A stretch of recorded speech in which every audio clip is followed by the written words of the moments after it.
Good afternoon and welcome to our webinar entitled Biden Administration Policies and the Reunification of the Korean Peninsula. My name is Kayleigh Moffitt. I am the Congressional Liaison for the Universal Peace Federation in the United States, and I have the pleasure of being your moderator today.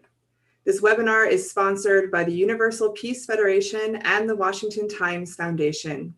Each week on Tuesday at 2 p.m. Eastern New York time, we host a weekly webinar focusing on the relevant topic of the possible and hopefully eventual reunification of the Korean Peninsula. We've had an abundance of esteemed panelists and experts on each of these webinars, and today is no different. Today is also an especially unique webinar because we're joined by our international network of Universal Peace Federation and have representatives from the United States, Russia, and France joining us today. The format of the program is I will invite each of our 4 panelists to make opening remarks and then invite the entire panel to answer questions from our live audience. At any time, please submit your questions through the Q&A button. It's at the bottom of your screen. And as a reminder, we have interpretation available in French and Russian. So please select the interpretation button on the bottom of your Zoom screen. It looks kind of like a world icon, and you can select the language that you would like to listen to. This has been a great team effort crossing national borders and cultural boundaries. So I want to thank our teams for creating this webinar together. And I look forward to the content that will be shared here today. So with that, I'd like to welcome our first panelist, which is Honorable Dan Burton. He was a member of the U.S. House of Representatives from 1983 to 2013. And in his time in the House, Congressman Burton has served as either the chairman or ranking member of the subcommittees on Asia and Pacific, Middle East, Europe and Eurasia, Africa, and Western Hemisphere. He also serves as the global co-chairman of the International Association of Parliamentarians for Peace, which is one of the 6 associations of UPF. Congressman Burton, we're excited to hear from you today. Well, thank you very much. It's nice to be with you again. And as usual, you do a great job in moderating and running the program. You know, one of the things that, not one, but many of the things that are going on in the administration have to do indirectly with the reunification of Korea. Because if we don't have certain things done here in America, we won't be able to extend our influence and our policies abroad. The first thing I want to talk about is the United States economy. The economy has been suffering somewhat, and as a result, the administration and the Fed have decided to pour more and more money into the economy to try to keep it afloat and strong. The problem that we have is, as they put more and more money into the economy, our national debt goes up and up and up. Our national debt is now in the multiple trillions. And if we ever raise the interest rates on the debt, the cost is going to be astronomical. So I don't know what we're going to do if the Fed decides to raise the interest rate above the 0 or 0.5% that they face right now. Now, how does that affect our foreign policy? One of the things that we have to do is we have to make sure our foreign policy is backed up by our defense industry, by our defense capabilities. And the U.S. military is extremely important, not only in defending our interests, but in defending the interests of our allies along with them around the world. Under the Trump administration, we were behind as far as keeping our military up to date. So when President Trump took office, he made a major priority that we would build our military back up to where it should be. And he did that. We spent billions and billions and billions of dollars making sure that we were capable of dealing with our interests around the world and the interests of our allies, if necessary. And it was well received. But now, under the new administration, it appears as though they're going to make some cuts in defense. And that troubles me a great deal, because if we're going to help countries like South Korea, if we're going to deal with countries like China, a number of other countries, then we've got to have a strong defense. They've got to know that we could back up our policies with a defense that will get the job done. And if they cut the military budget dramatically. We could see China being stronger in the South China Sea. They're building up their military very rapidly. We could see North Korea being a little more standoffish or belligerent. When President Trump was in office, of course, he met with Kim Jong-un, the president of North Korea, and they seemed to have a workable relationship. It wasn't warm. They weren't old buddies, but it was a workable relationship. Now it seems that Kim Jong-un is taking a different tack with the Biden administration. And so one of the things I've stressed time and again when I've been on this program is we have to have a consistent foreign policy. It's extremely important that administration after administration follow a very strong policy. And that lets our enemies know, our adversaries know that we're prepared to do whatever is necessary. And it lets our friends know that we're there with them if necessary, if we're needed. And so I said before, and I'll say it again, if I were talking to President Biden or his administration, I would say, let's have a strong defense policy and have a very strong foreign policy. One of the things that President Trump did with North Korea, for instance, is he imposed sanctions on them. And Kim Jong-un didn't like that.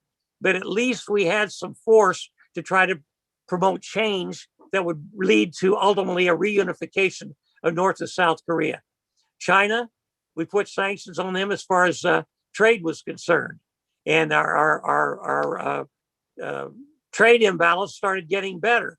We've been very, very far behind in trade with China for a long, long time. And it's caused a terrible problem with the economy here in America. So there's a number of things that have to do with our foreign policy and the defense of the United States, the military. And so I would just say that we need to have a strong economy. Now, let's just talk about that real briefly. I know people are on here because they want to talk about our foreign policy and South Korea, North Korea, China, and Russia, and so forth. And I will talk about that if I have the time. But the one thing I want to do is talk about our economy. We are spending now trillions and trillions of dollars that we do not have. And when you spend trillions and trillions of dollars, it inflates the money supply. It inflates the amount of money that we have in circulation. And it creates a debt that we probably will never be able to repay. And one of the problems with spending that kind of money is it creates inflation. Back during the Jimmy Carter administration, we had inflation that got up in the teens, up in the 14, 15% range. And Mr. Volcker, who was the head of the Fed at the time, the only way to stop the inflation that was running wild and killing Americans' pocketbooks and killing our defense capability at the same time was to raise interest rates. And he raised interest rates up to over 20%, about 21.5%. As a result, it put a tremendous downward impact on the economy of the United States. And one of the things that President Reagan said when he was running was he was going to do something about the debt, the deficit, stop the spending, and lower the taxes so Americans could live with the problems that we were facing. And as a result, he carried, I believe, all but 2 states against an incumbent president, President Carter. Now, I think we're seeing a repeat of what President Carter did back in the 1970s. I know people don't remember that. That's a long time ago, but I remember it. And if we continue to spend way, way, way beyond our capability to control our economy, then we're going to see inflation. I don't think it's possible to not have that. And when we have inflation, then all the supplies that we buy individually and as a government go up. For instance, if we have to buy more fighter aircraft, the cost of that to our suppliers is going to go up. If we have to buy more tanks or more artillery equipment or more weapons of any kind, then the cost of those are going to go up to keep pace with inflation. So inflation has a direct impact, in my opinion, although it seems indirect, a direct impact on our ability to deal with foreign policy issues and also to make sure we have a strong and independent defense industry and operation here in America, so that if we do have a problem where a potential war starts to raise its ugly head, or one of our friends is under a great deal of pressure by their adversaries, who would be our adversaries as well, we have to be able to work with them on the agreements that we've made with them in the past. The Taiwan resolution that we passed back a long, long time ago which said that in the event that they were invaded by China, we would come to their defense and help protect them. Right now, with China growing in the South China Sea, and with our ability to protect our friend Taiwan in the event of an attack, it creates a concern for me. And that's why I say again, if I were talking to the President of the United States, Biden, I would say, have a strong defense, live up to our commitments, and don't let China go beyond where they ought to be. We cannot let them control the South China Sea. We cannot let them and North Korea control what happens in that part of the world, which put pressure on our ally, South Korea. And we have to have a strong policy that will deal with that issue. And right now, I'm very concerned about it. I still think everything's in a state of flux because we're in a new administration. But I am concerned because it looks like they're going to start cutting our defense. And I don't know what they're going to do with our foreign policy friends in the event that some kind of an altercation does occur. One of the other things I'm concerned about in the Middle East is our relationship with Israel. Under the Trump administration, we had a very strong association. As a result, you saw that we started working with our friends in the Persian Gulf area who had been adversaries of Israel for a long, long time. And during the Trump administration, those two started working together.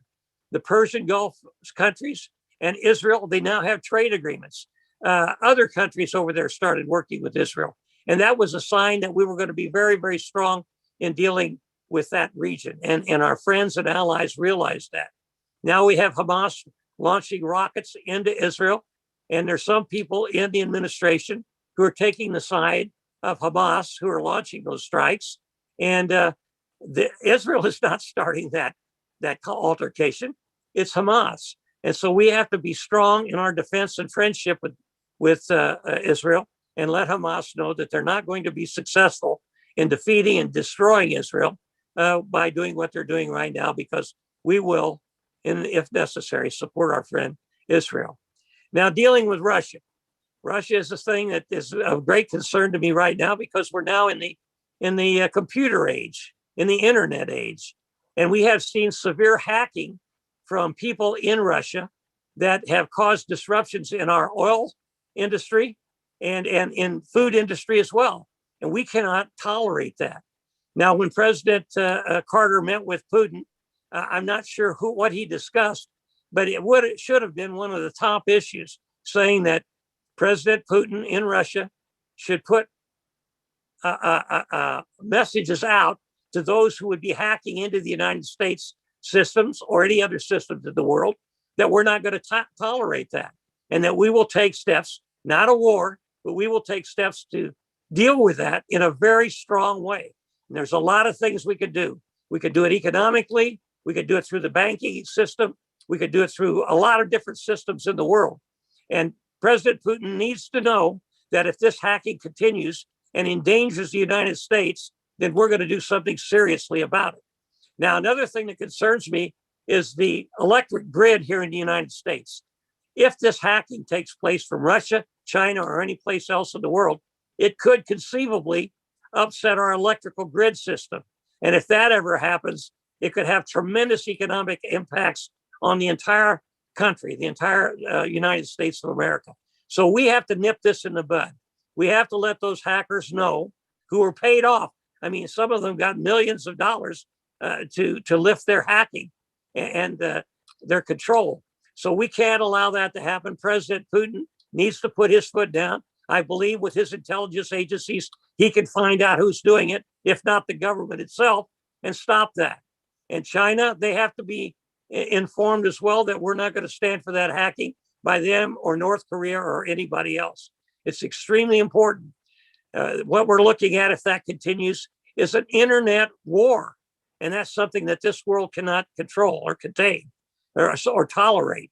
Because if we have that, all systems in this country that we deal with today, cell phones, electricity, food, everything would be at risk. And we cannot let that happen. And our adversaries or our friends and our enemies need to know where we stand on that in a very strong way. And the Biden administration I have not heard them say anything about this. And I've watched what's going on, and it concerns me a great deal. I hope when Biden talked to President Putin that he let him know that this is of great concern to us and that we will do whatever is necessary to retaliate if it continues. Now, also, we have to let China know that. We have to let China know that they're not going to be able to flex their muscles in the South China Sea and cut off the traffic that goes there, the economies, the trade that goes through there on a regular basis. They built those islands in the middle of that area. We have to let them know that we're going to not let them restrict the flow of ships through there or affect the economy. Now, I don't know if I've talked too long, but I've covered a lot of territory. I haven't talked about our immigration problems and how that will affect us as well as our foreign policy, our trade, and our defense. But when we get to the question and answer period, I'll be glad to answer questions that you might have to my ability. Thank you. Thank you so much, Congressman Burton. Your experience on so many subcommittees is invaluable to this conversation, and you brought up many concerns regarding defense and foreign policy moving forward under the Biden administration. So thank you for your remarks. We're going to invite our next panelist, who's going to be Mr. Harry Kazianis, also from the United States. He's the Senior Director of Korean Studies at the Center for the National Interest. He also serves as executive editor of its publishing arm, The National Interest. Mr. Kazianis is a recognized expert on national security issues involving North and South Korea, China, the Asia Pacific, general US foreign policy, and national security challenges. He's also a fellow for the National Security Affairs at the Potomac Foundation and a non-resident senior fellow at the University of Nottingham from the UK.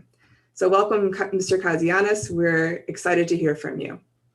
Well, thank you, and thanks everybody for tuning in today. I hope everybody's doing well and staying safe as hopefully COVID-19 starts to recede. When it comes to issues with the Biden administration and its foreign policy towards North Korea, but also issues of unification, I have to be honest, friends, I don't really have great news. As Congressman Burton pointed out quite astutely, there was the beginnings, if you will, of a relationship that was starting to be formed with the DPRK, or the Democratic People's Republic of Korea, or North Korea, whatever you want to call them. And there was some real progress, I would say, that was made.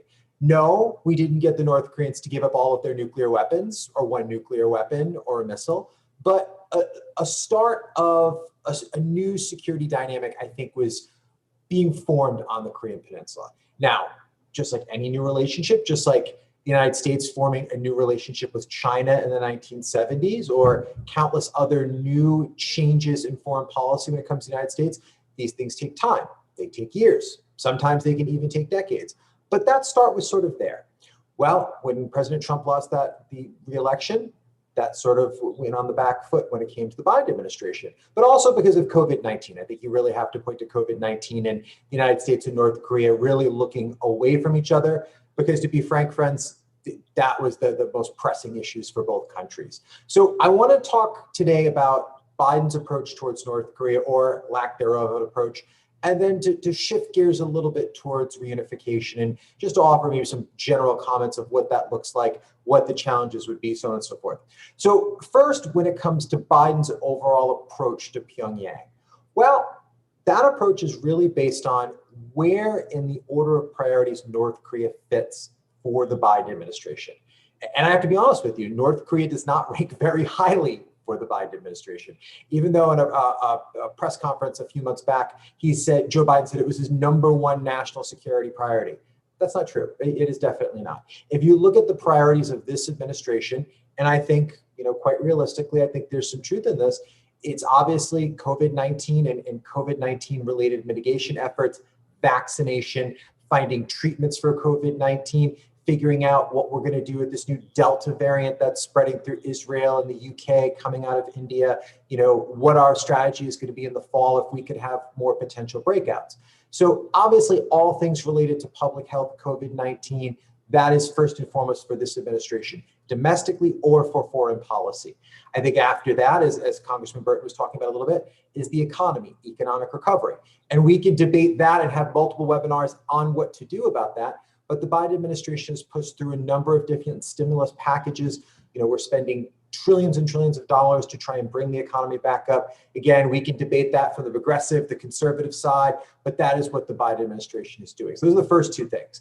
After that, when we start to get to other matters, I think obviously the domestic political challenges that we face as a country, what happened on January 6th, but also what happened last summer with the different riots that happened throughout the United States. I think the country is wrestling with that. So that's third. After all that, we get to foreign policy. And then, you have to sort of take your pick. It seems like the Biden administration is trying to get a new Iran deal on their nuclear weapons program. It seems like the Biden administration is trying to figure out how to contain the aspirations of China and China's rise. Somewhere after that, you get to North Korea. Now, obviously, all of those things probably suck up 95, 98% of the administration's bandwidth. So what is really left for North Korea? Obviously, it's not very much. And I think that's reflected in the policy. And I think the policy really sums up to two words: calming. And that seems kind of like a stupid phrase, right? What does that mean exactly? Or let's talk. Maybe you can phrase it that way. And the Biden administration is basically saying they want to talk to the North Koreans, that they want to establish dialogue. Now, early in the administration, there was a policy review.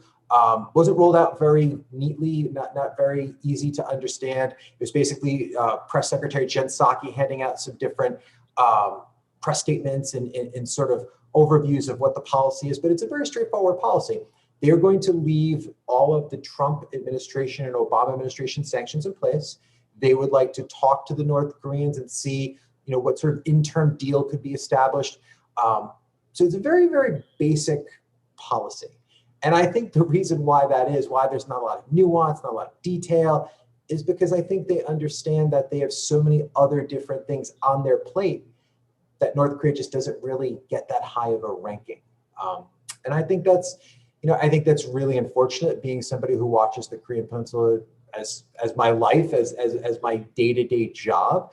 But, we're in a very different world than we were back in 2017, when there was no COVID-19 and North Korea was firing off, not one, not two, but 3 ICBMs, when they were testing hydrogen bombs. The world cares about North Korea a lot more when they're doing mischievous things that really scare all of us. So North Korea has sort of fallen off the radar, not even, all of our radars. It's not even in the news much anymore, unless we're talking about Kim Jong-un's health, or if he's lost weight, or if he almost died last year, all those things. I want to talk briefly about North Korea for a moment. North Korea also isn't that interested in the United States these days right now. I know the Biden administration is eager to talk to North Korea to figure out some sort of path forward, but I think for the North Koreans, they have a lot of other more pressing issues right now. North Korea for the last few years has suffered from food insecurity issues, not starving or a food crisis, as Kim Jong-un called it just recently, but for the last few years, that has been a problem. They've been hit by multiple different typhoons over the last few years, causing, untold probably billions of dollars in damage. Tough to get estimates, but that's what I've heard from some friends that are very astute economic watchers of North Korea. They have environmental problems that aren't really widely known. They have problems with overfishing. So that's another source of protein that North Koreans don't have access to. Their healthcare system is atrocious. And this is one of the reasons why they had to lock down over COVID-19, why their economy has lost something like 7 or 8% of their GDP last year, essentially putting North Korea in an economic depression. So for North Korea, they're not that interested in the United States right now. They're interested in survival. I think in the months and years to come, they will start to reopen their economy. But I think it's an open question of how stable North Korea is. I know this is something that could be debated very widely, but any country that faces these amount of problems, and I didn't even talk about sanctions. Obviously, sanctions are a huge problem for North Korea as well. All of these things, when you put them together and sort of spin them in a political blender, if you will, they all create tremendous pressure on the regime.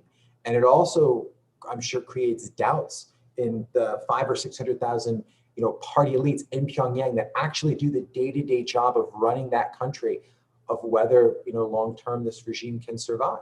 So I think it's clear, when we talk about the Biden administration's policy, in some respects, it's based on realism, because they understand that North Korea doesn't really want to engage right now. It has a lot of other things on its plate, but so does Joe Biden. So I think that's reflected in that policy. Also, just to quickly, I would add that the Biden administration, this is a young administration, and any young administration is looking for wins. They're looking for things to solidify their legitimacy, their place in history, and also win the 2022 midterms and win a second term. For them, North Korea is none of those things. It's fraught with risk. It's fraught with challenges. Let's face it, the North Koreans have broken pretty much every agreement they've ever signed on to. So for them, they understand that putting a lot of political capital into a North Korea deal is not something that they want to do. They don't want to have, hawkish Democrats coming after them. They don't want neoconservative Republicans attacking them. There's no big constituency, unfortunately, maybe besides us or some of the people on this webinar today, for a deal on Korea.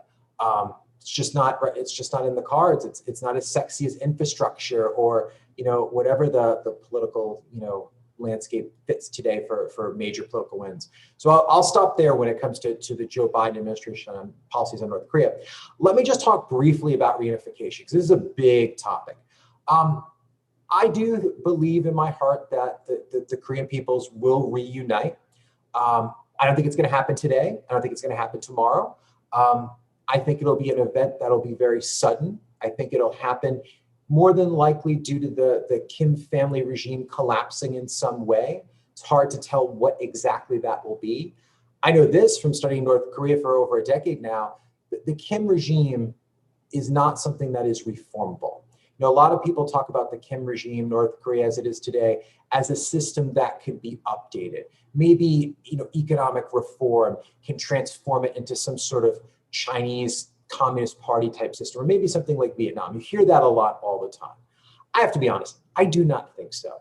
And the reason I say that is the system is so Stalinist, so control orientated, much more so than I think Maoist China was in the 1970s, that I think once the North Korean people start to taste real freedom, real economic freedom, maybe a little touch of political freedom, and once real North Koreans start engaging more and more with the outside world, I think they're going to realize how bad off they have it in North Korea. And I think also you really would need to watch those 500 to 600,000 real party cadres in Pyongyang that run the country. They're the ones who keep the Kim family intact and in power. Once they really start to understand that maybe their lot in life would be better by joining the democracies of the world, or at least a better form of government that doesn't treat all 25 million North Koreans as essentially slaves, that is, I think, when you could see the regime fall apart. Now, when the regime does fall apart, like I said, I think it'll be sudden, and I think it will be the greatest international crisis we face today, maybe even greater than COVID-19. I think that's possible. If it's a messy sort of collapse of North Korea, there's a lot of problems that would happen. First, we have to figure out how we'd secure all of the nuclear warheads, all the ICBMs. North Korea might have enough fissile material for 60 or 70 nuclear weapons. Where is all that? We'd have to figure that out. We don't want that falling in the hands of ISIS or some other group or a state actor. We don't want that. We're going to have to secure all of North Korea's chemical weapons, biological weapons. God forbid, we don't want anthrax running around. We're going to have to figure that out. We're going to have to secure the thousands of scientists that make up those chemical, biological, nuclear programs. We don't want them going to ISIS or something like that. So that's just step one. From there, we're going to figure out how North Korea is going to be rebuilt. And I'm not talking economically. That'll cost trillions of dollars. There's no doubt there. But how do we rebuild that society? How do you reintegrate that into a South Korea that is the pinnacle of a 21st century lifestyle? They build some of the most technological marvels this world's seen. They have companies like Samsung, LG, Hyundai, Kia.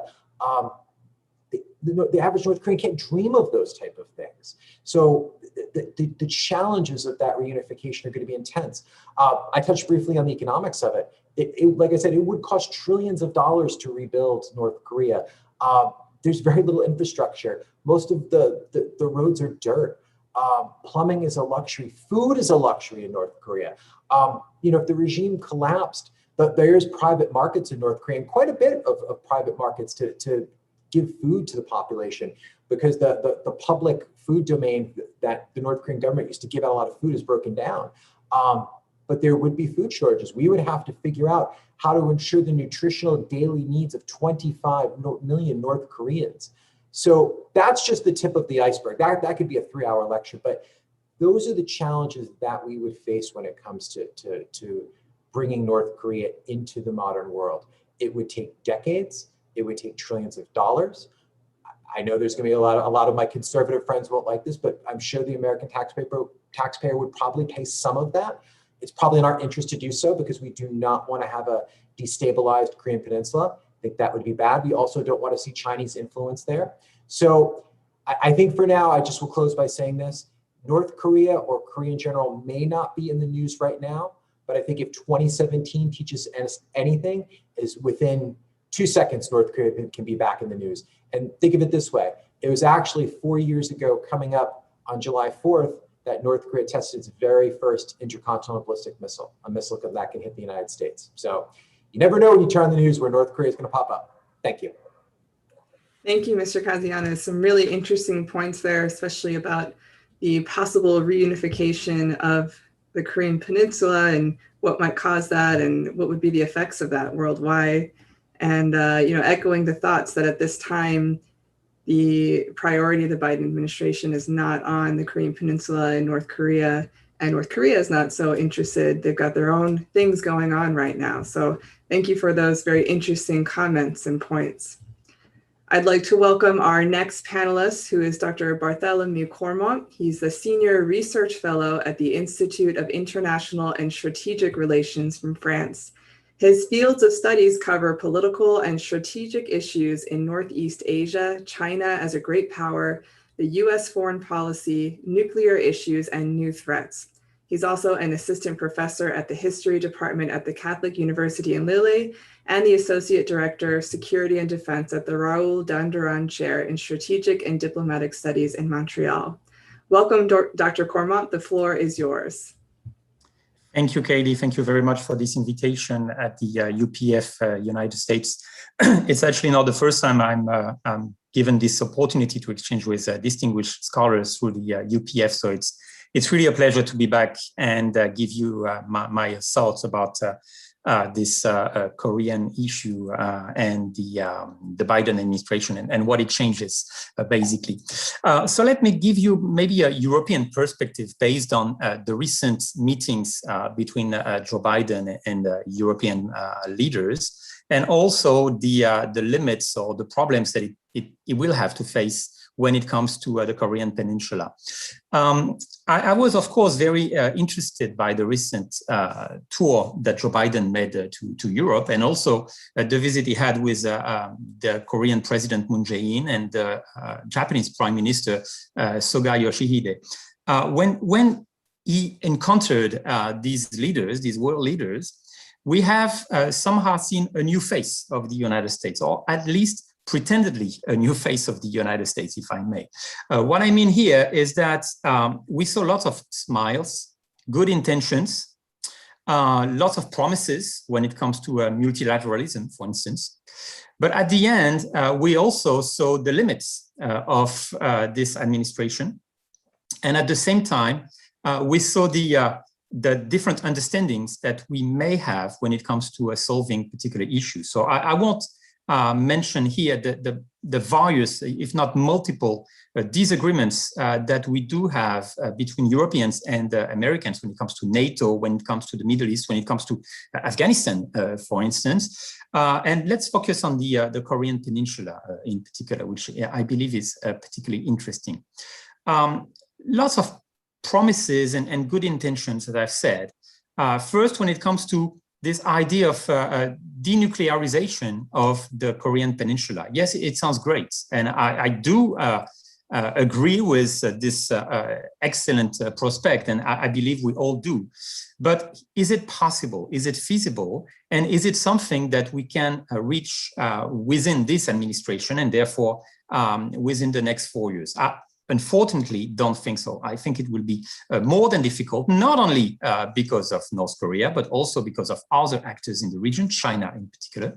And also because of the fact that, as Harry just mentioned, North Korea doesn't have much interest in the United States. North Korea has interest in survival. And survival is achieved through this nuclear program, whether we like it or not. I don't think that anyone in this room agrees with the fact that there's any sort of legitimacy for North Korea to have nuclear weapons, but it is a fact. They do have nuclear weapons, and we know why they want to keep this arsenal, precisely to survive in what they believe is a not so secure environment. So when it comes to this idea of denuclearization, well, yes, it sounds great, but how do you achieve it? What do you do?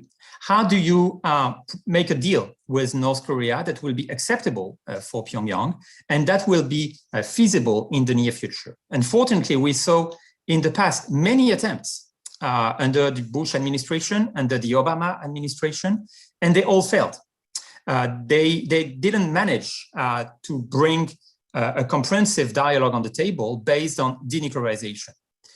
What was interesting under the Trump administration has been actually very much criticized here in Europe, but I was among those who were not so critical about it, to be honest. The fact that Donald Trump didn't, let's say, give too much interest in the nuclear program of North Korea. That was not the absolute priority. The priority was the dialogue. So yes, we may criticize Donald Trump for meeting on 3 occasions Kim Jong-un without a very clear agenda about what should be done in that region. But at least they met, and they managed to build a solid relationship. And that relationship was perhaps the prelude to something far more interesting, and perhaps even more interesting than denuclearization itself. I call it the implementation of peace in the Korean Peninsula. And there were some progresses being made there, and I will later talk about the inter-Korean relation and what it means when it comes to the perception for South Koreans in particular. But what was interesting under this Trump administration is the fact that by completely changing the paradigm of how to deal with North Korea, there were some significant progresses. And what I have seen in the past few months under the Biden administration is what I may call the demolition of these progresses. There is absolutely no way we can expect the US president to meet the North Korean leader in the next 3 years. It won't happen, unfortunately. There's no way we can expect a solid dialogue taking place based on the implementation of peace. And we had already all our answers when it comes to the orientations of the Biden administration in the region. The focus on nuclear issues and denuclearization of Korea, yes, it's good, but what do we do when it doesn't work? And unfortunately, there's no plan B, or there's no other way to encounter with North Korea in this prospect. So that's a major problem. And that's a problem that, unfortunately, the nomination of Kurt Campbell, for instance, dealing with the so-called Indo-Pacific region, is not going to solve.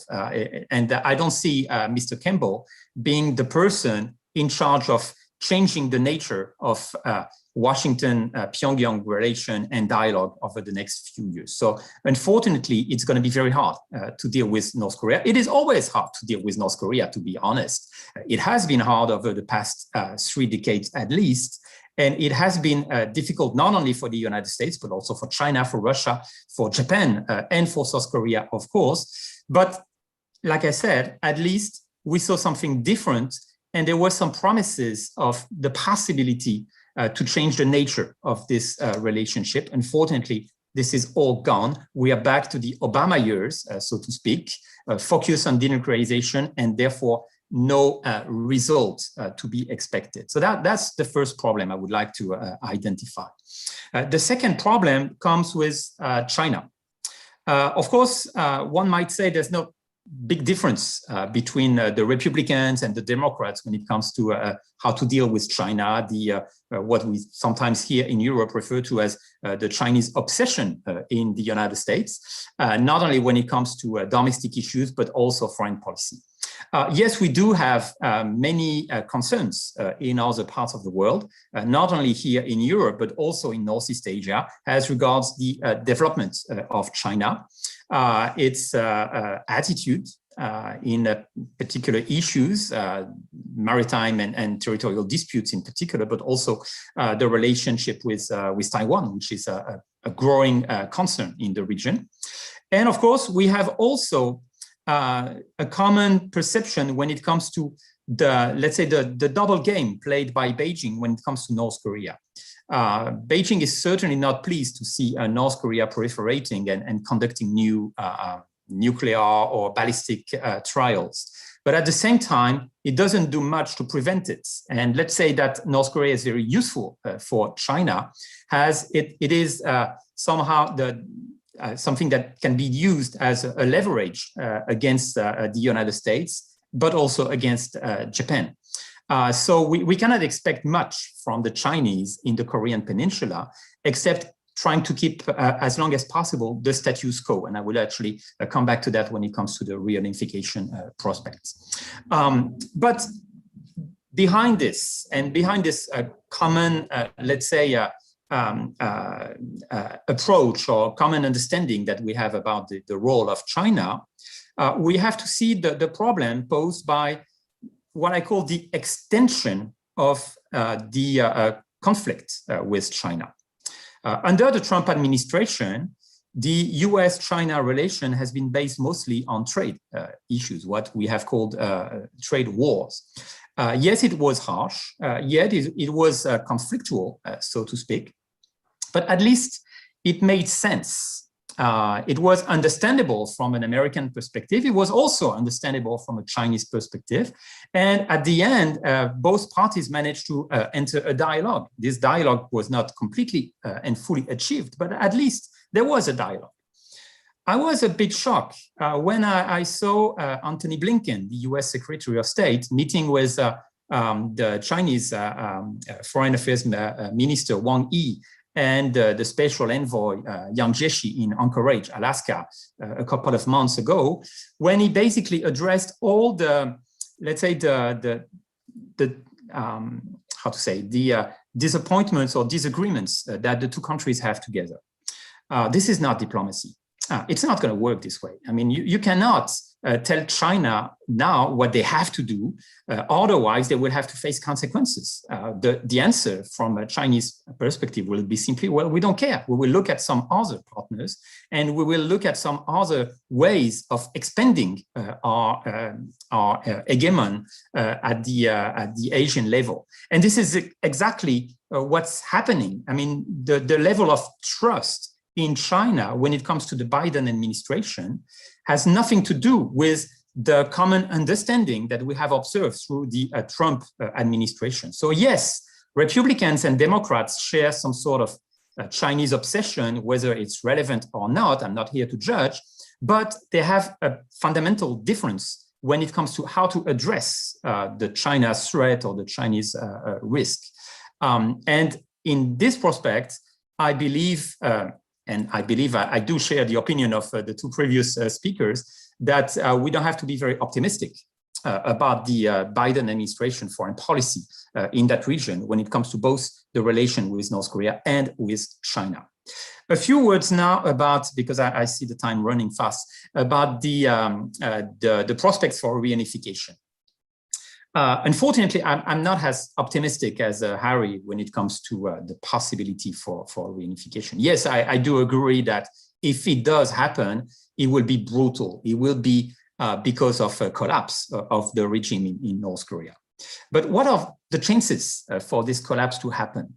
Not only that the regime and the Workers' Party is extremely well structured and they are basically used to navigate in very difficult waters. They have been surviving in very difficult periods in the past few decades. So the level of hope is a bit reduced. But also, they have a potential support, China. What is the benefit for China to accompany a Korean reunification? Is it something good for China? I would say maybe yes, and maybe not. So we are not certain about it. Let's say that China will agree for a Korean reunification at the condition that there is some very big interest for Beijing. The interest can be economic, the interest can be strategic. For instance, the US military presence in the peninsula. The interest can be also a very strong, solid relationship with a reunified Korea. But of course, we don't have any guarantee for that. It doesn't only depend on China, it depends on North Korea, it depends also on South Korea. And therefore, I am not sure that if we see some, let's say, signs of a potential collapse in North Korea, that China will accompany it and, let's say, let it happen. I'm not so certain about it. I think, to the contrary, that China is very satisfied with the current status quo, and therefore will try to keep North Korea alive as long as possible. The other problem is, of course, when it comes to South Korea itself. Is South Korea ready to engage with North Korea when it comes to a reunification prospect? Well, the past few years have proven that it's not so much something that we may call popular in the South Korean society. Yes, the South Koreans want to have peace with North Korea. And that's why Moon Jae-in's approach has been very much approved by the public opinion as early as 2018, when he was actually the first one to engage with North Korea. But when it comes to the prospect for reunification, not only the economic costs, which is, we know, enormous, and South Korea will be very isolated to carry that very heavy weight, but also the political consequences. Absorbing a country of 25 million inhabitants with indeed absolutely no legacy when it comes to democratic judgment or any sort of public opinion expression will be very hard. And it may shaken South Korea or a reunified Korea. And I remember when I was a professor in Korea a few years ago, prior to my position here in France, I used to teach on the reunification, the inter-Korean relation and the prospects for reunification. And one of my games was just to ask my students, my South Korea students, what do you think about it? Are you ready to meet the North Koreans? And their answer was very interesting. They first said, well, of course, they are our brothers, so we want reunification with them. And we hope that sooner or later it will happen. And we hope, of course, it will happen peacefully without a new conflict. But then they say, well, then what? Fine. Once we celebrate and once we finish having this moment between our two countries, what do we do? Are we ready to consider the North Koreans as equals? Are we ready to spend a lot of money for the North Koreans when it comes to investment in the infrastructures, for instance? Are we ready to consider that our political spectrum will be completely changed because these guys will have the right to vote and express their opinion and perhaps to change the nature and the content of our current political parties? And when it comes to all these questions, the answer was pretty much, well, we would love to, but we don't want to, or we are not ready for it, at least at the moment. And I think this tells a lot about the reality of the relation between the two Koreas. So, as I said, unfortunately, I would not be as optimistic when it comes to the prospect for reunification.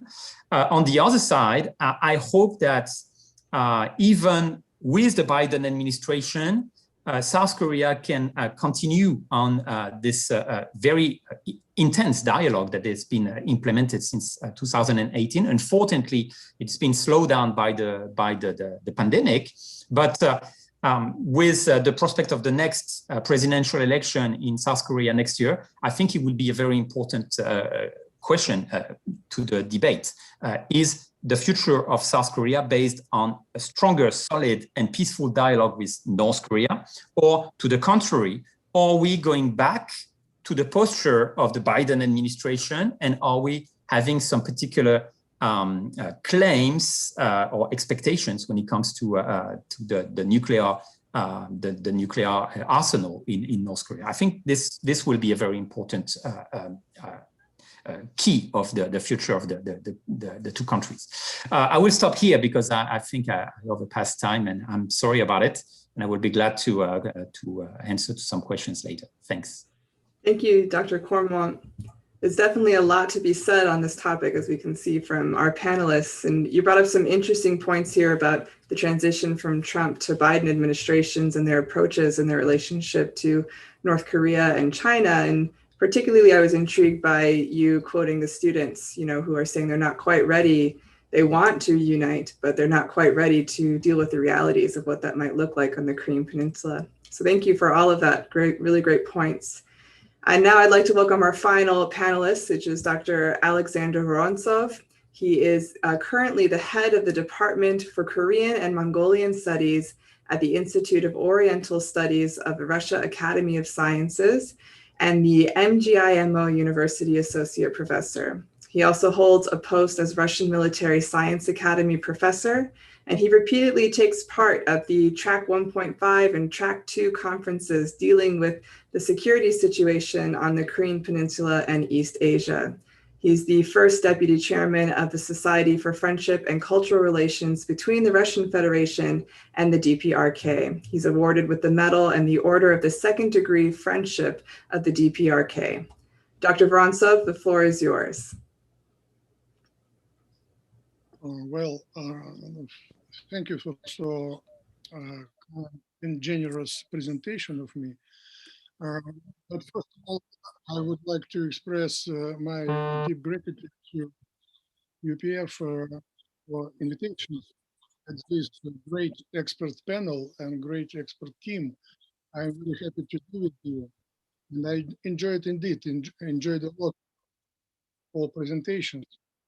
And speaking about the topic of our discussion today, what is the Biden administration North Korean policy in the review?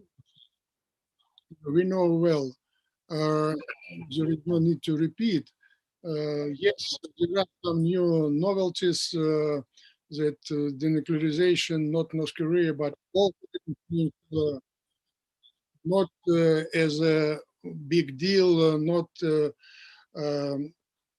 or nothing approach, but the pursuing incremental step-by-step approach and understanding that denuclearization is a very remote goal.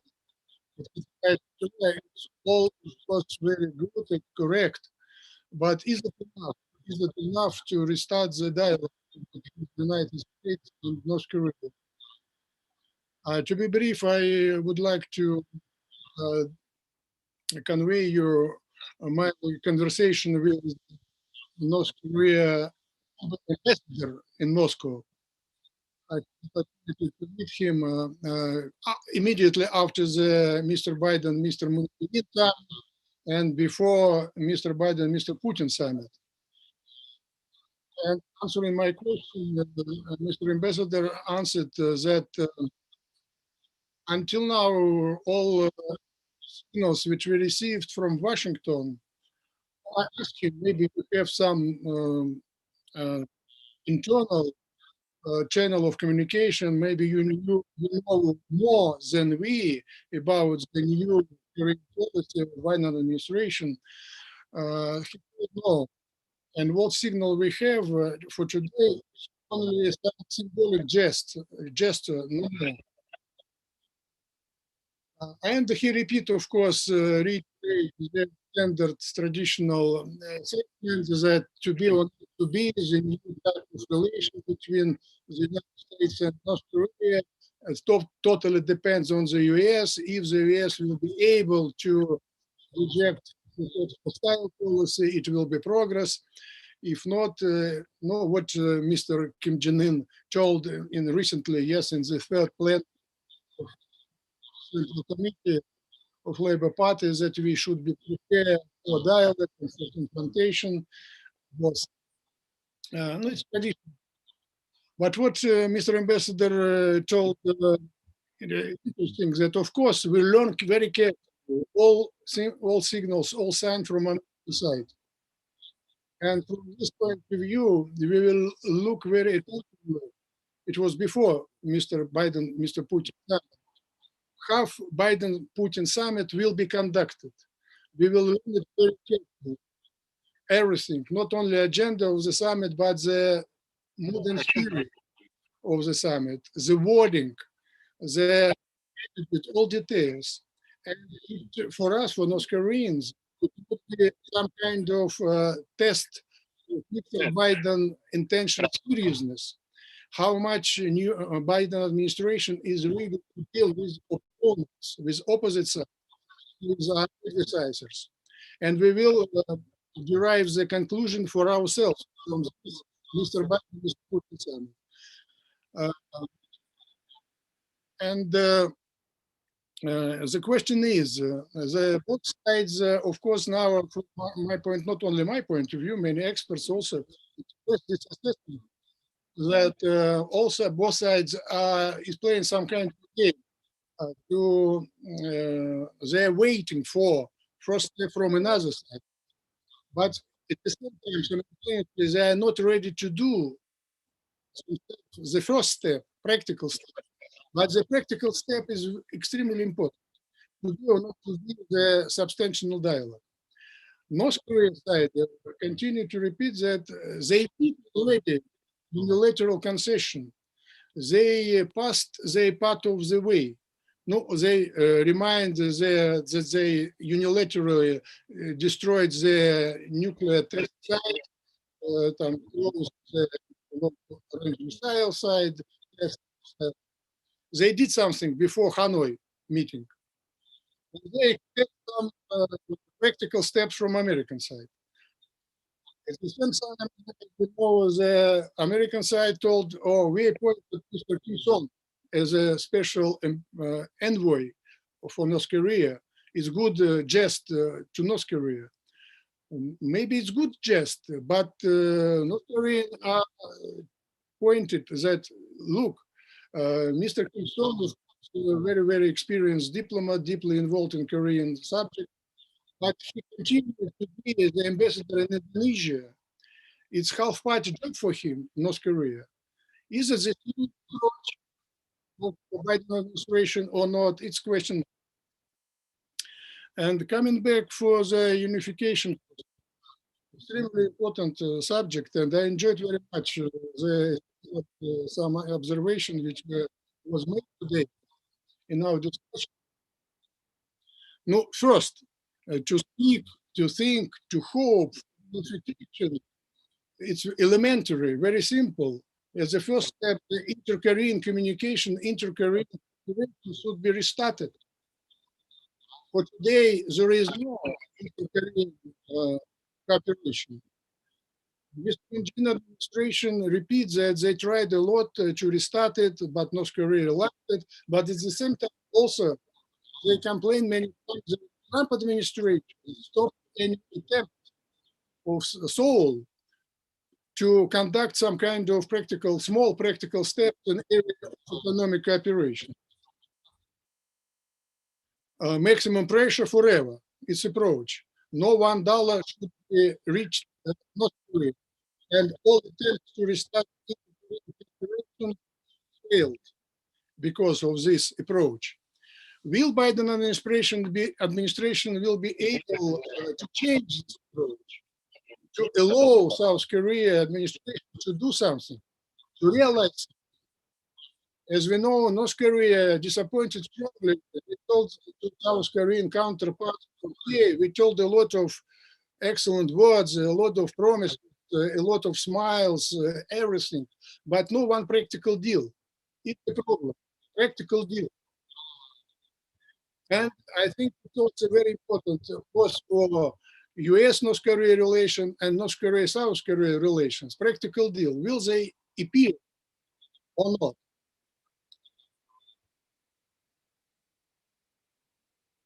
And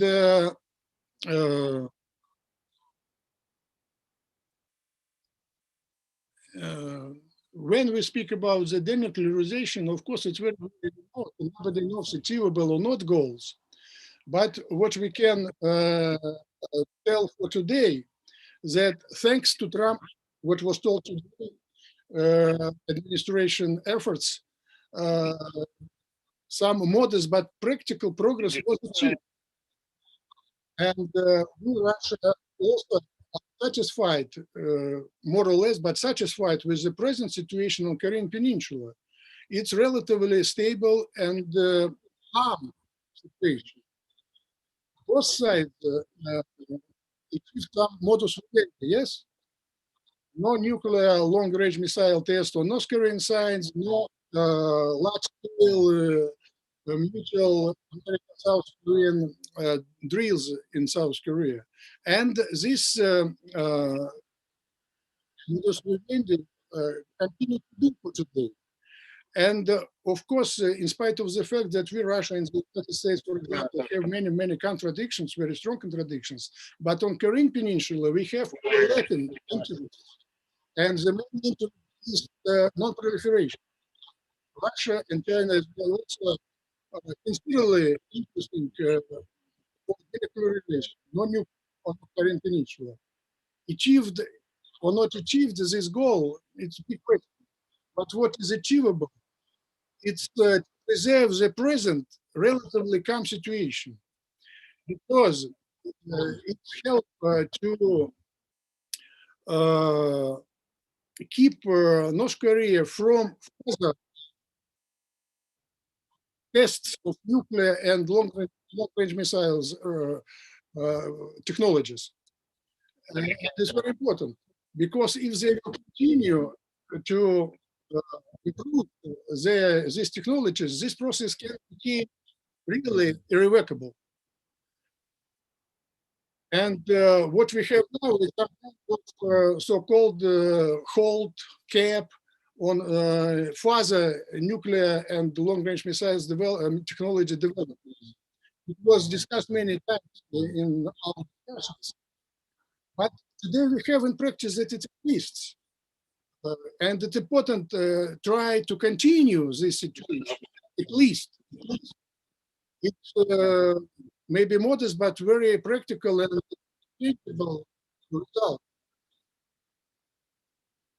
Therefore, the continuation of the mutual restraint from both sides, very important. And when we speak about unification, what I have heard now from our esteemed colleagues, I enjoyed, I repeat once again, the presentation. Yes, Mr. Kazins is absolutely right that the some change are available only when country will become to open a little bit, when more and more North Koreans will be to see how other countries are living. But what we have in practice we have that United States first, they try to isolate North Korea, to withdraw foreign labor force from other countries back to North Korea.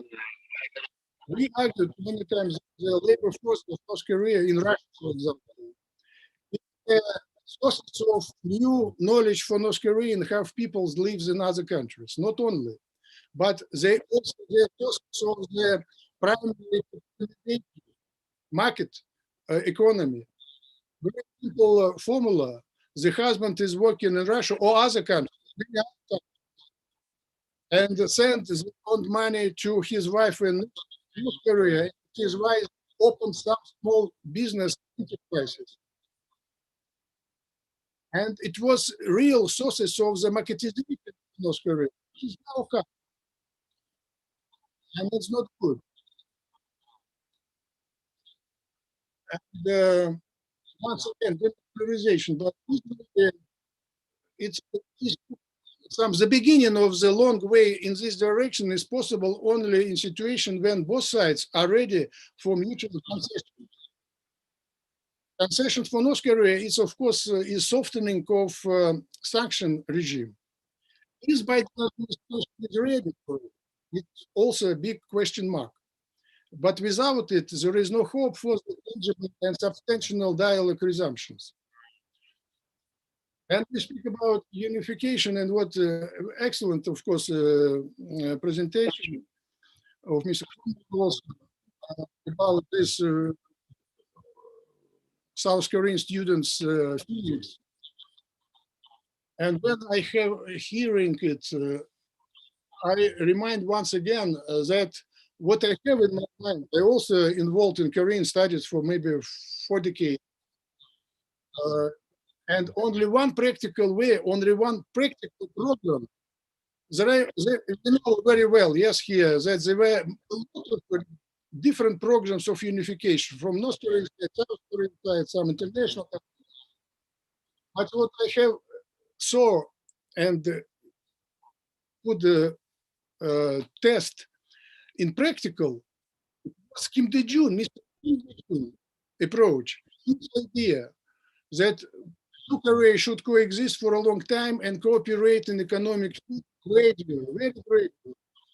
And from the gradual engagement of North Korea in the joint venture, like it was Keson Industrial District, yes, the pilot project, and it was could be expanded, yes, in the second summit between North and South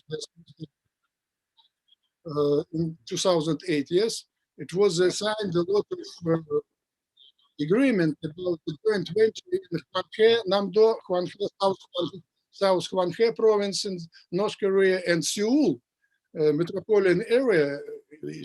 Dozens of large-scale joint venture projects were elaborated. So this process of peaceful, very important, peaceful, of course, very gradual engagement of was possible in practice. I have no any other practical idea how to engage, how to collaborate, how to move to the real practical unification. So I think we should not, and of course it was not ideal project and program. Of course, there is no ideal program, never in this world. There were some, of course, shortcomings, but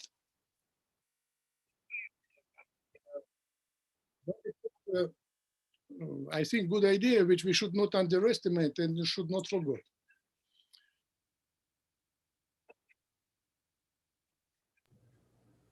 So maybe I will stop here. Thank you very much for your kind attention. Thank you so much, Dr. Vorontsov. I appreciate especially your practical approach and points, really coming back over and over again, what can be done in this situation, and engagement, they're really important points. As you can see from our audience members, there's a lot to be said on this topic. We've almost hit the mark of when we were planning to end, so we're going to go a little bit longer because we've received so many questions from the audience. And we're obviously not going to get through all of them, but I'd like to invite all the panelists on screen, and we'll pin you on screen all together so we can have this discussion together. I'm actually going to start with the first question for Congressman Burton. Are there other options for the Biden administration apart from sanctions for dealing with North Korea? Can we discuss more constructive cooperation or way of working with Kim Jong-un administration rather than just wishing for its collapse? Well, there are other things that can be done. The first thing is trying to work out a meeting like President Trump did, so they could create some kind of a dialogue. When you meet face to face and talk with somebody, usually you can work things out or at least come to some kind of an agreement. The second thing is they, I'm sure, have a lot of money in financial institutions around the world that we have connections with. You could, if necessary, put a freeze on funds that they have in those banks. That would probably be an extreme measure. But the sanctions are probably the best thing, the best approach right now. And in a situation like this, there aren't many things that you can do other than sit down face to face and try to work out an agreement. Right. Right. Thank you. How about back to Dr. Vorontsov? Does Russia stand for or against North Korea getting fully deliverable nuclear warheads? And if it's against, what can Russia do to mitigate North Korea's trend toward further nuclear weapons development?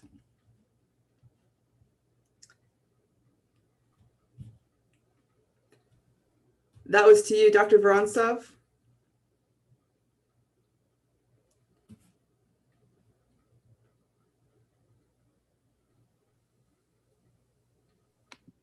Okay, are you hearing me? Yes.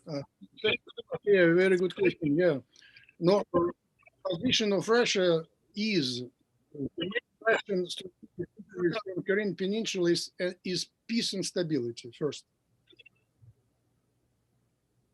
But Russia never supported and never helped to create. I repeat that Russia very sincerely is interested in to have Korean Peninsula as a free or from nuclear weapons area. And it's a big point of contradictions between Russia and North Korea.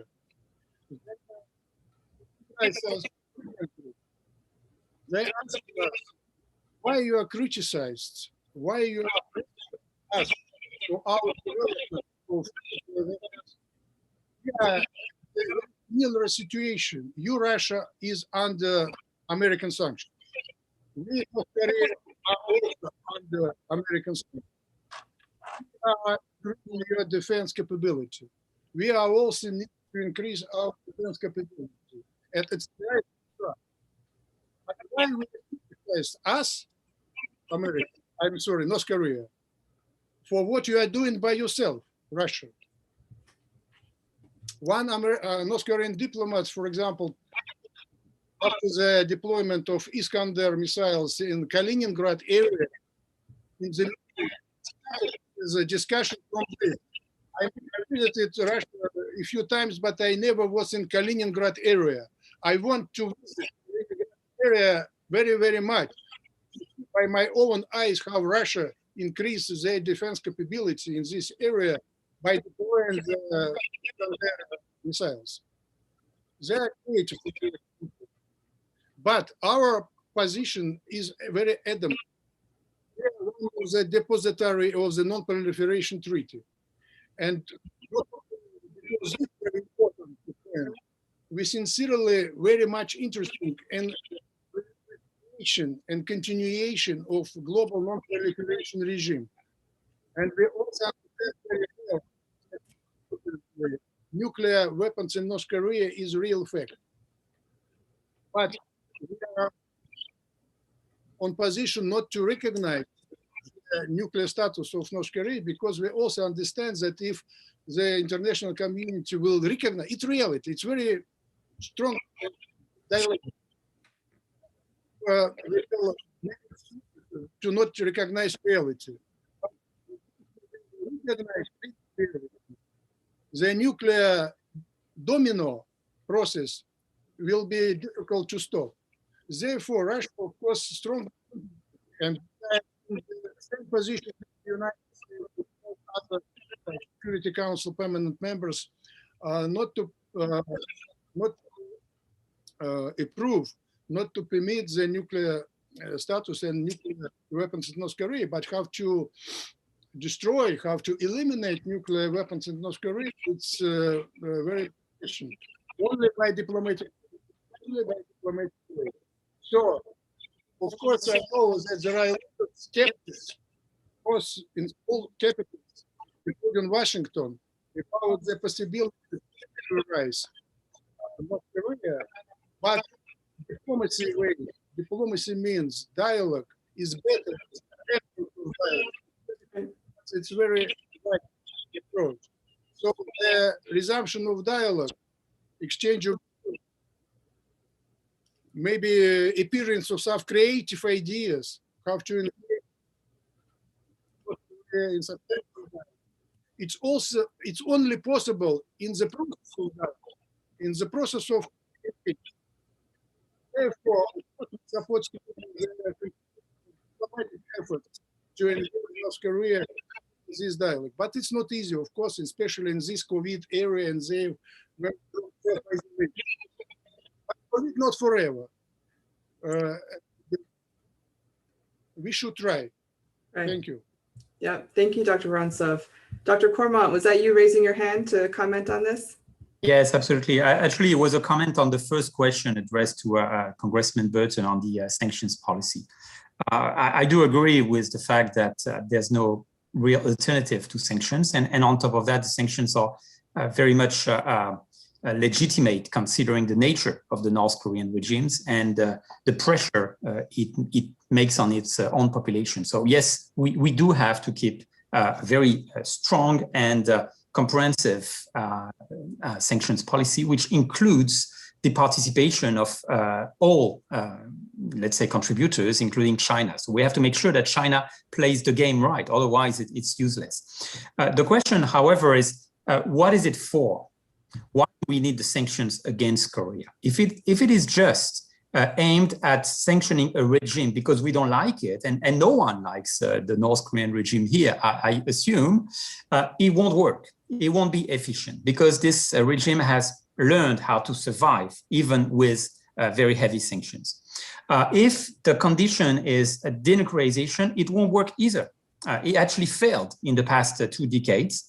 We tried to implement new sanctions in order to reverse the nuclear policy of North Korea. And to the contrary, it pushed North Korea to the direction of gaining a stronger arsenal. But if we consider that the sanctions can be used in order to negotiate with this country at the condition, and this is of course something I believe we all agree here, that we maintain a dialogue, that we don't cut the dialogue. And unfortunately, the Biden administration seems to be cutting the dialogue.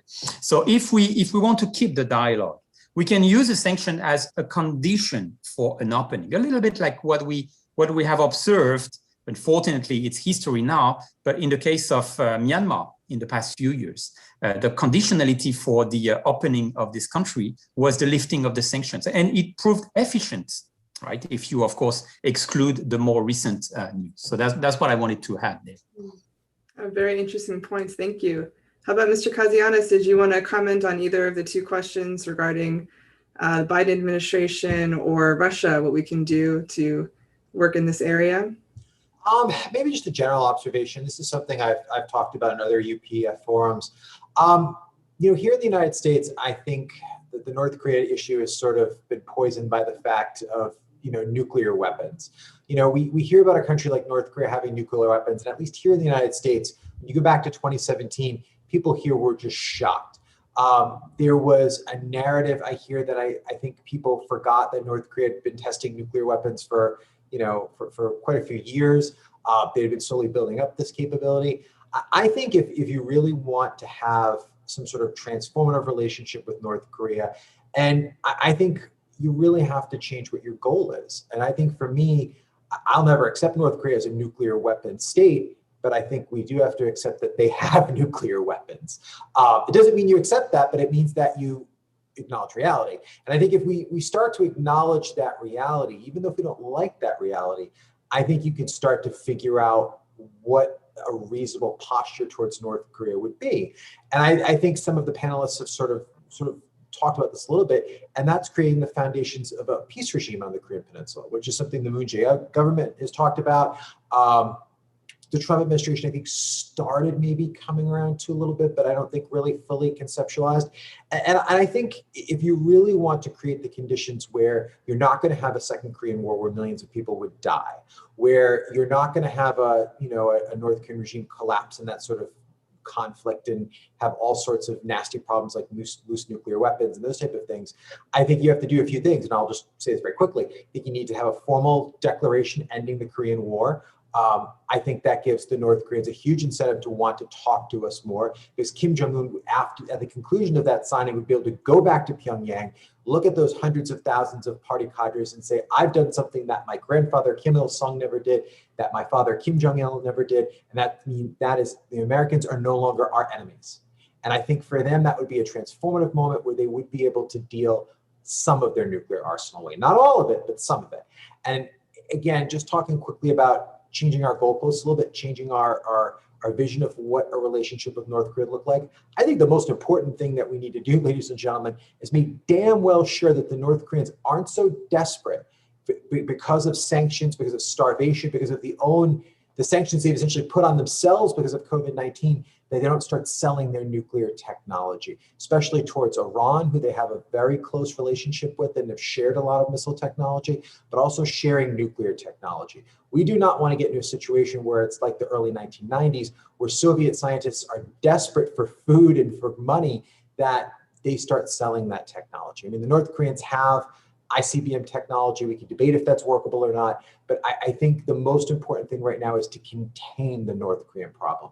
God forbid we get to a situation where they start handing the Iranians the blueprints for ICBMs or, nuclear, weapons and those type of things. That's not the world we want to live in today. So I think when it comes to North Korea, if we want to have a workable relationship, I think we need to scrap this whole idea of CVID or whatever you want to call it, and start thinking about what the practical solutions are. I know that's not a popular opinion in Washington.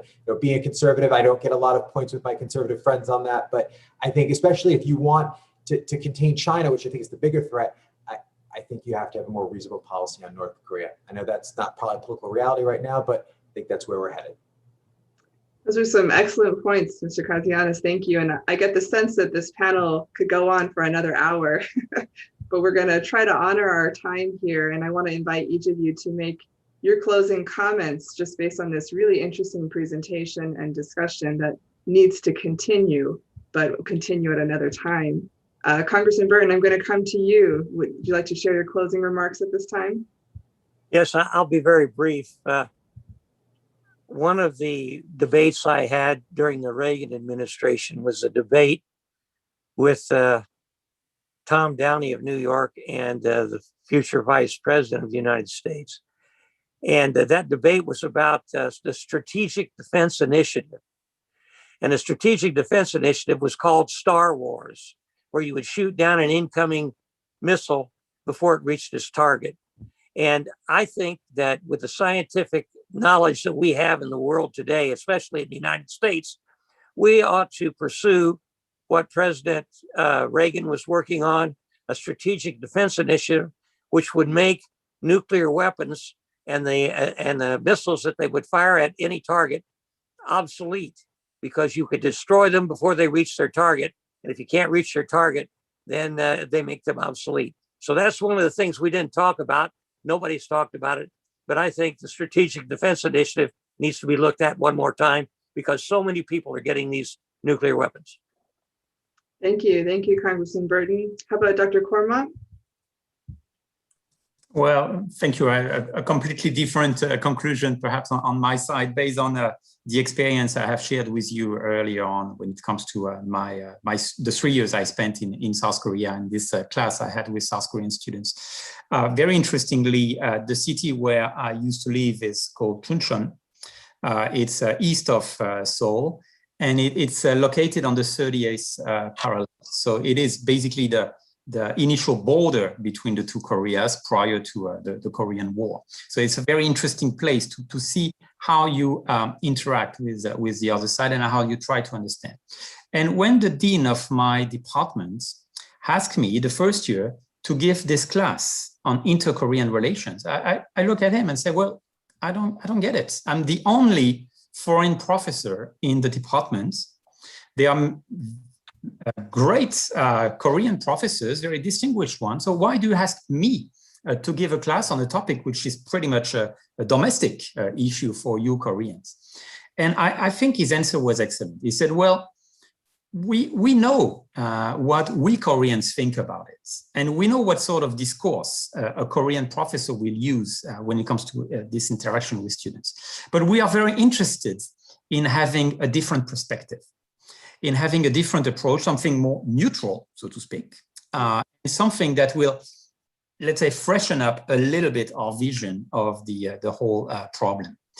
And just looking at this panel and how we engaged this conversation reminded me of this absolute need of keeping the dialogue. We need to express our opinions. We need to express our disagreements sometimes. And I can see that we did not agree on every single point. We had a general agreement on the fact that we should reach peace on the Korean Peninsula, but we have different approaches. And I think it is excellent to keep this dialogue and keep it alive. So that's what I wanted to say as a conclusion. Thank you. Very interesting. Thank you. How about Dr. Vorontsov? Your final comments for today? Okay.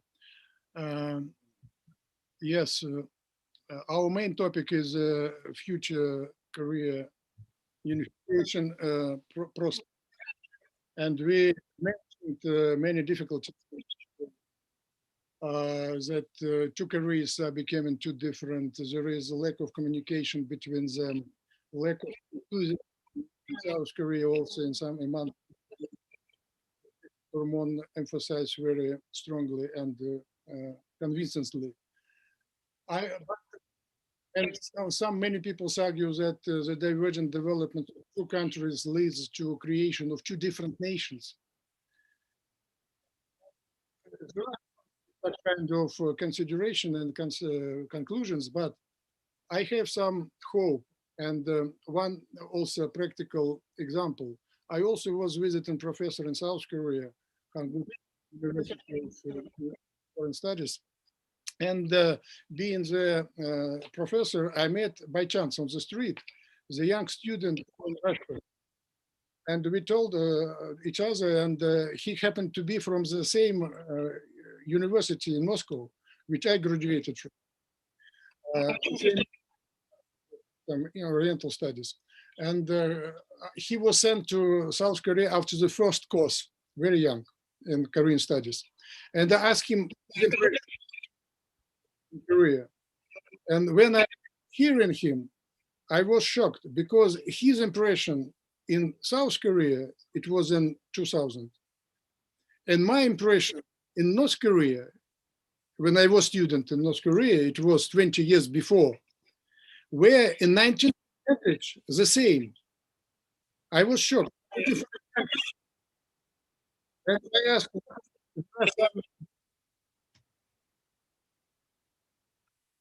do you have irritation points in your life in South Korea? He told everything is fine, conditions are good, people are kind, but there is strong irritation. I go, what? Their sense of collectivity. I was surprised. They are not working in the street in France as a regiment in North Korea. Yes. But one example, I asked him, give me an example, please. He told, oh yes, I liked one girl in my course in the university. I asked her, invited her to visit some movie, cinema. He agreed it. I was encouraged a little bit. But she came together with 3 girls and 3 boys. After I asked her why he took them, I invited you personally. She answered sincerely, answered, it's my team. Everything we are doing together. So this, which are based in Confucian psychology, it's joined today, continue to join today North and South mentality. So in spite of the differences between, especially in the superstructure level, the roots remain to be the same. It gives some hope that unification idea is not there.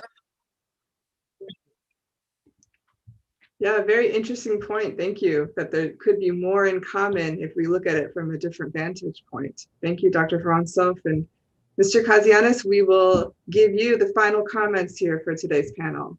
Oh boy. Well, let me keep it very brief. I think I'm just going to end with 2 things. Stay tuned.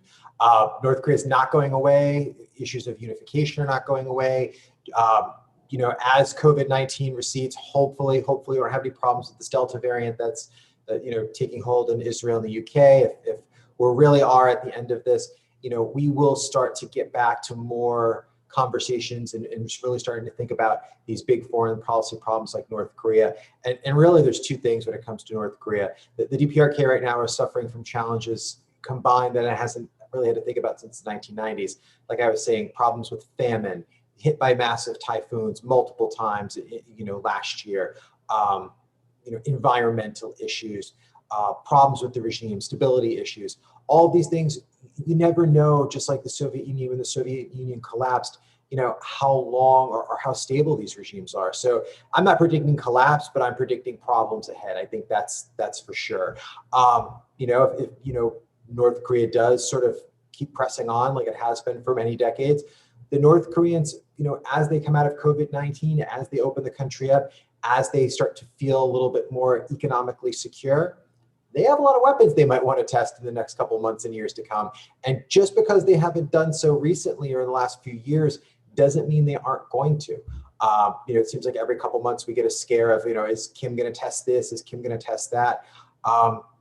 If things don't, if Kim starts to feel disrespected or not in the headlines or, not getting the attention that him and his regime feels like they deserve, they could start going back to testing some very large weapons. And, as we saw on October 10th in their big military parade, they have one ICBM, the Hwasong 16, which is apparently the biggest liquid-fueled ICBM that's ever been developed. Some say it's the biggest road mobile ICBM ever developed. So, like I said, stay tuned. I think one day we're going to pop on our news and North Korea's going to be back in a very big way.